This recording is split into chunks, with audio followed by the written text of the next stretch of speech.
రోజురోజుకి పెరుగుతున్న ధరల మధ్య కుటుంబాన్ని నిలబెట్టుకోవడం నిజంగా ఒక కలియుగ సంకటమే.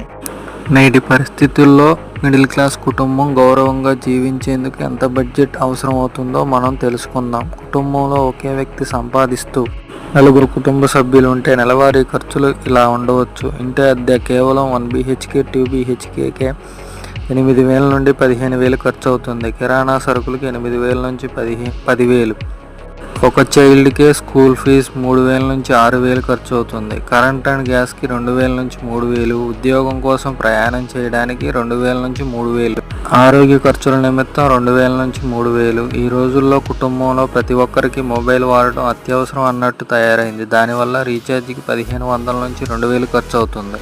వీటితో పాటు కొన్ని అనుకోని ఖర్చులు, బైక్ రిపేర్, ఫంక్షన్స్, ప్రయాణాలు, ఇతరత్రా నిమిత్తం 2,000 నుంచి 4,000 ఖర్చు అవుతుంది.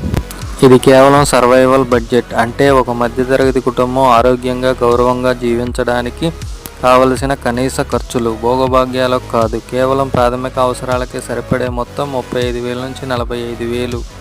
ఒక్కొక్కసారి నెలకు 50,000 సంపాదించినా కూడా పొదుపు చేయడం కష్టమే. అద్దె, స్కూల్ ఫీజులు, మెడికల్ ఎమర్జెన్సీలు ఇవన్నీ ఆర్థికంగా ఒత్తిడిని పెంచుతున్నాయి.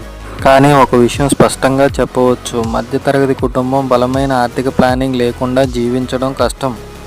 ఇలాంటి మరిన్ని నిజమైన విషయాల కోసం మా ఛానల్ని సబ్స్క్రైబ్ చేయండి. అలాగే మీ ఫ్రెండ్స్ అండ్ ఫ్యామిలీ మెంబర్స్తో షేర్ చేయండి.